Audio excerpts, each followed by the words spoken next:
Kinout contre la montagne morse. Une histoire écrite par Jean-Pierre Corriveau, illustrée par Jean-François Martin, mise en couleur par Suzanne Côté. Kinout, le petit Inuit, avait un secret qui palpitait au fond de son cœur. Il était amoureux de Nanook, mais il n'osait pas lui dire. Lorsque Nanook partait se promener, Kinout la suivait, et leurs deux traîneaux filaient sur la banquise. Nanook aimait faire la course, c'était la plus rapide. Loin derrière, Kinout lui criait « Nanook, attends-moi !»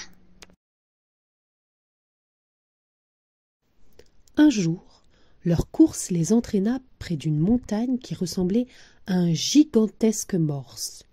Les Inuits l'appelaient la montagne morse. Au pied de la montagne, Nanook aperçut un grand cristal de givre. Elle s'exclama « Kinout, regarde, une fleur de glace !»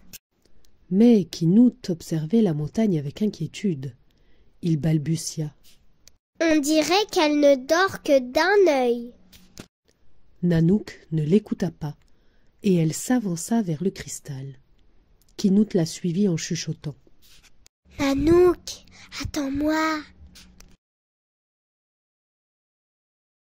Nanook cueillit la fleur de glace, mais le cristal se brisa et il lui blessa le doigt. Aïe! L'écho répéta son cri à l'infini. Alors, la montagne morse tout entière se mit à trembler. Nanook venait de la réveiller. La tête énorme de la montagne morse se dressa vers le ciel, et de sa gorge aussi profonde qu'un gouffre s'échappa un terrible grognement. Kinout frissonna de terreur. Il saisit Nanook par la main et il l'entraîna avec lui. Ils rentrèrent au village à toute vitesse. De son œil sombre, la montagne morse vit les deux traîneaux qui s'enfuyaient. Furieuse, elle gronda. « Ces Inuits vont regretter d'avoir troublé mon sommeil !» À ce moment-là, le soleil se couchait.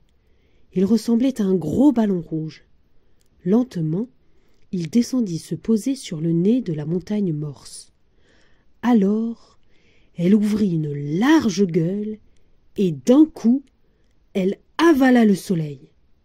La banquise fut brusquement plongée dans l'obscurité.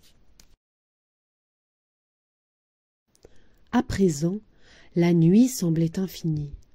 Un vent glacial soufflait sur le village. Malgré le feu et les vêtements de peau, tous tremblaient de froid et de peur. Nanook tomba malade. Sa blessure s'était couverte de givre, et peu à peu, tout son corps se transformait en glace. Le père de Nanook s'écria.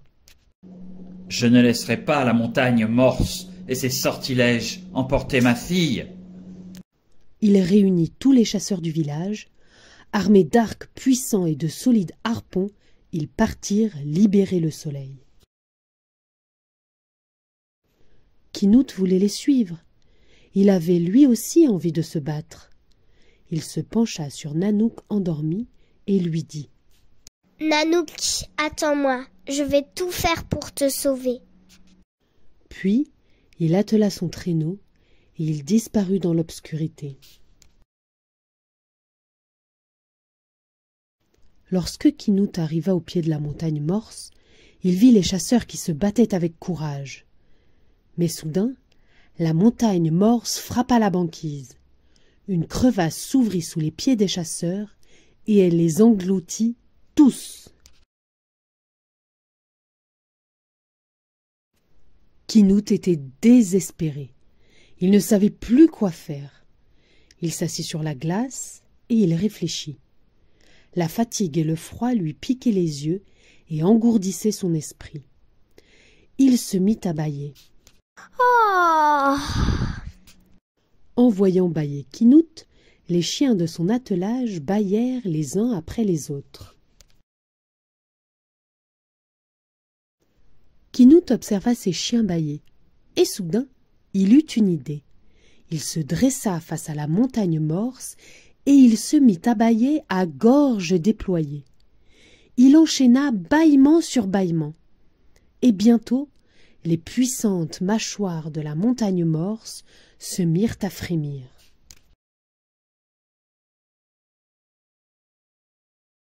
À présent, la montagne morse avait elle aussi une gigantesque envie de bâiller. Mais elle serra les mâchoires de toutes ses forces pour se retenir. Kinout, lui, continua à bâiller encore plus fort. L'écho répétait ses bâillements à l'infini. Bientôt, la montagne morse n'arriva plus à résister. Alors, elle ouvrit une large gueule et elle bâilla à s'en rompre les mâchoires.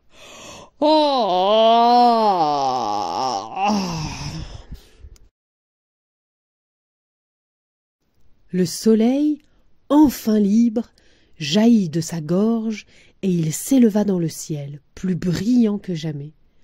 Kinout ferma les yeux pour ne pas être ébloui. Mais la montagne morse fut aveuglée. Elle poussa un hurlement de douleur. Son cri fit trembler la banquise. Et dans un terrible craquement, la montagne morse s'écroula et elle disparut à tout jamais. Vite! Kinout lança une corde au fond de la crevasse qui avait englouti les chasseurs. Ainsi, ils purent tous remonter sains et saufs.